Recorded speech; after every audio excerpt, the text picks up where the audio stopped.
नमस्कार. बरेच दिवसापासून मी टाटा स्टीलला पत्रव्यवहार करतो. त्यांनी माझे 2-3 पत्र स्वीकारले, पण आता ते माझे पत्र परत पाठवायला लागले. तर मी सतीश वालेकर साहेबांना विनंती करतो की जे कोणी आमचे पत्र तुमच्यापर्यंत पोचवत नाही त्यांच्यावर तुम्ही कारवाई करा. आमचं पत्र लिहायचा हेतू तुम्हाला त्रास देणं नाही मिळत. हा विषय खूप गंभीर आहे, म्हणून आम्ही आमच्याकडे जी काय माहिती आहे ती तुम्हाला द्यायला बघतो. कारण आम्हाला टाटा स्टीलवर खरंच खूप विश्वास आहे. आम्हाला माहिती आहे तुम्ही ह्या सर्व प्रकरणात योग्य ती कारवाई करतील, म्हणून आम्ही विचार करतो की आमच्याकडे जी काय माहिती येते ती टाटा स्टीलपर्यंत पोचावे. कारण टाटा स्टीलने जी संस्था बनवली TMRCT चॅरिटेबल ट्रस्ट, ह्यांनी लोकांची खूप मोठी फसवणूक केली. मी तर सांगतो शेकडो कोटीचा घोटाळा आहे. जर याची व्यवस्थित चौकशी झाली, हे जेवढे ट्रस्टी आहेत यांच्या विरोधात, तर शेकडो कोटीचा घोटाळा निघेल. आता मी RO ऑफिसमधून काही माहिती मागवलेली आहे. त्याच्यात टाटा स्टील आणि तुंगा आणि TMRCTचं जे ॲग्रीमेंट झालेलं आहे त्याच्यात TMRCTने स्पष्टपणे लिहिलेलं आहे की आम्ही तुंगाला काय काय इक्विपमेंट्स दिलेले आहेत. म्हणजे आमचे जे काय पूर्वीचं जे होतं, जे आम्ही टाटा स्टीलला आपलं TMRCTला दिलेलं आहे, तुंगाला दिलेलं आहे, त्यात जवळजवळ तुंगाला TMRCTने 1,80,00,000 उपकरणं दिलेले आहेत. त्याच्यात सर्वच वस्तू आहेत, पडदेपासून CCTV पासून, प्रिंटरपासून, कम्प्युटर, सॉफ्टवेअरचं हां, आणि व्हेंटिलेटर, म्हणजे जवळजवळ पूर्ण हॉस्पिटल, ECG मशीन, हॉस्पिटलमध्ये जेवढी उपकरणं आहेत ही सर्व जवळजवळ TMRCTची आहेत. हे वालेकर साहेब, आम्ही तुम्हाला माहिती देतोय, आम्हाला अजूनही सांगतो, आम्हाला कोणालाही त्रास द्यायचा हेतू नाही म्हणून आम्ही तुम्हाला सर्व माहिती पुरवतो. कारण ही माहिती तुम्हाला त्यांच्याकडून नाही मिळणार नाही, ही माहिती आम्हीच तुम्हाला देऊ शकतो. आज जवळजवळ 1,80,00,000 रुपयाचं सामान TMRCTने तुंगाला दिलेलं आहे. इमारत टाटाने बनवलेली आहे, जमीन टाटा स्टीलची आहे. मग तुंगा कसलं बिल घेतो आम्हाला अजून कळत नाही. मग आणि बिल पण काय त्याचं 4-4, 5-5 हजार रुपये ICUचे आहेत. हे कसं काय सहन करणार आम्ही? आज तुम्हाला मी सांगतो, ज्या पद्धतीने आपल्याकडे उपकरणं आहेत, जमीन आहे, जवळजवळ 6.5 एकरचा तो प्लॉट आहे. जर टाटा स्टीलने ठरवलं की आपल्याला खरंच लोकांची सेवा करायची आहे, तर इकडच्या लोकांना सेल्वासा आणि वलसाडला सारख्या ठिकाणी जायची गरजच नाही पडणार. मी तर सांगतो, जर आपण सर्वांनी लक्ष दिलं तर तिकडचे लोक इकडे ट्रीटमेंटला येतील. अरे आज 1000-1200 कंपन्या आहेत, एवढा CSR फंड आहे, ESICचा पैसा आहे. इकडच्या स्थानिकांना काय मिळालेलं आहे आजपर्यंत तुम्ही मला सांगा? प्रदूषणाव्यतिरिक्त MIDCने इकडच्या स्थानिकांना, इकडच्या कामगारांना, रहिवाशांना काय दिलेलं आहे? काय मिळालेलं आहे का सांगा? आता मी 2 दिवसाआधी रायगड जिल्ह्यात गेलो होतो. तिकडे जिंदलचा एक प्लॉट आहे, म्हणजे प्लांट आहे एक मोठा.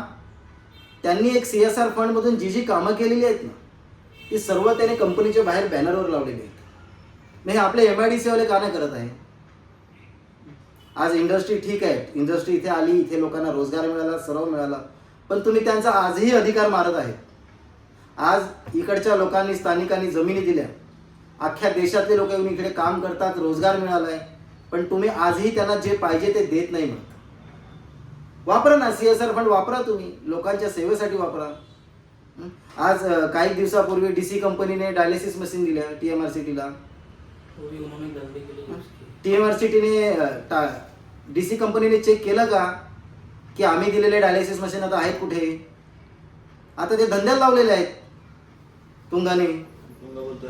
हां, हे असं बरोबर नाही ना. किती दिवस आम्ही सहन करणार? आणि आज मी प्रश्न विचारतोय, माझ्यानंतर संपूर्ण बोईसर आणि परिसर तुम्हाला प्रश्न विचारणार टाटा स्टीलला की तुम्ही ह्यांच्यावर कारवाई अजून का नाही करत आहे? मोर्चे झाले, शेकडो लोक रस्त्यावर, माणसांच्या भावनांची काही किंमत राहिलेली आहे की नाही? आणखीन मला दम देतात, माझ्या मागे माणसं लावलेली आहेत. मी जिथे जातो तिकडे मला वेगवेगळी माणसं दिसतात, त्रास देण्याचा प्रयत्न करतायत. विषय माझं काय होईल ते महत्त्वाचा नाही. मिळत विषय हा आहे की सर्वसामान्याला न्याय मिळेल की नाही. आणि आज मी जाहीरपणे सांगतो, मला मागे पण एकदा तो संतोष शेट्टी कोणीतरी फोन करून त्यांनी दम दिला होता मला की बाबा जर तू या प्रकरणातून बाहेर न गेला तर आम्ही तुला बघून घेऊ. पण मी तेव्हा दुर्लक्ष केलं. म्हटलं चल बाबा, ह्याचं हॉस्पिटल बंद होत आहे, तर रागाच्या भरात बोलला असेल, पण आता मला काही दिवसापासून जाणवते की काही लोक माझ्या मागे लागलेले आहेत. जर माझ्या जीवाचं उद्या बरं वाईट काही झालं तर त्याचे जिम्मेदार आरोग्य अधिकारी, कारण मी त्यांच्या विरोधात तक्रारी केलेल्या आहेत बऱ्याच. आरोग्य अधिकारी संतोष चौधरी, जिल्हा आरोग्य अधिकारी आणि TMRCTचे जे ट्रस्टी आहेत आणि तुंगाचे जे ट्रस्टी आहेत, मालक आहेत, हे सर्व जबाबदार राहणार आहेत. कारण मला आता जाणवतं हे ह्यांच्या हातातून काही गोष्टी निघून चालल्यात. हे म्हणजे त्या पलीकडे जाऊन काम करण्याचा प्रयत्न करत आहे. मला टाटा स्टीलला हेच बोलायचं आहे की मी अजूनही सांगतो, आम्ही टाटा स्टीलचे ऋणी आहेत. टाटा ह्या आम्ही जेव्हा आम्हाला समज नव्हती ना, तेव्हा पण आम्हाला हेच शिकवलेलं आहे, जिथे टाटा हे नाव दिसेल ना तिकडे डोळे बंद करून वस्तू घ्यायची आणि विश्वास करायचा. आणि आम्हीच नाही, अनेक दशकापासून हे आहे आपल्या देशात. परंतु वाईट ह्या गोष्टीचं वाटतं की टाटा ह्या नावाखाली एवढा मोठा भ्रष्टाचार झालेला आहे. पण अजूनही आम्ही मोर्चे काढतो, अनेक पत्र लिहितो, अजून हॉस्पिटल चालूच आहे, लूटमार चालूच आहे. आज किती वाईट गोष्ट आहे की टाटाने जी संस्था बनवली लोकांच्या सेवेसाठी, चॅरिटेबल ट्रस्ट बनवलं, त्या चॅरिटेबल ट्रस्टला आरोने रिजनल ऑफिसर MIDCचे त्यांनी एक पत्र लिहिलं आहे, म्हणजे नोटीस काढलेली आहे. उज्ज्वल देसाई कोणीतरी ट्रस्टी आहेत त्यांच्यातले, त्यांना नोटीस काढले की येत्या 15 दिवसात तुम्ही जो आम्ही दंड आकारला आहे 20,67,91,000 रुपये भरा, नाहीतर आम्ही तो प्लॉट ताब्यात घेऊ. ही किती म्हणजे बदनामीची गोष्ट आहे, टाटा स्टीलसाठी किती बदनामीची गोष्ट आहे. विषय असा नाही म्हणत की आज आम्ही बोलतोय, तुंगा आजपासून चालू नाही म्हणत, मागच्या 11 वर्ष झाले. मला वाटतं तुंगापासून टाटा स्टील 1 किलोमीटर असेल मुश्किल नाही. तुम्हाला 11 वर्षात माहितीच नाही पडला की सामान्य माणसासाठी जी काही सेवा आम्ही पुरवतोय ती सामान्य माणसाकडे पोहोचत आहे का.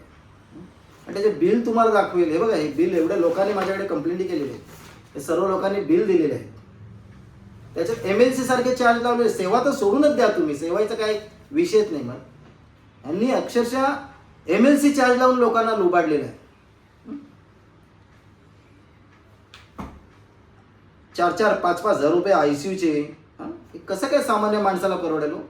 मी अजूनही टाटा स्टीलला विनंती करतो, हात जोडून विनंती करतो की जे तुम्ही आमच्यासाठी करण्याचा प्रयत्न केला होता 30 वर्ष आधी, ते पुन्हा लोकांच्या सेवेसाठी करा. बोईसरचे लोक आज भले कोणी रस्त्यावर दिसत नाही म्हणत तुम्हाला, पण प्रत्येक माणूस हे टाटा स्टीलकडे आशेने अपेक्षेने बघतोय की बाबा आता तरी हे ह्यांना बाजूला करतील आणि पुन्हा चॅरिटेबल ट्रस्ट चालू करून बोईसरच्या सर्वसामान्यांना मोफत आणि सवलतीची दरातील. आणि मला 2-3 फोन आले तिकडच्या कामगारांचे की तुम्ही हे सर्व करतायत पण आमची नोकरी जाईल याच्यात, आम्ही घरी बसू.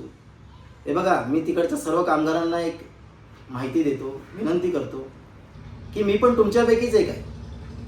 मला हॉस्पिटल बंद करायचंच नाही.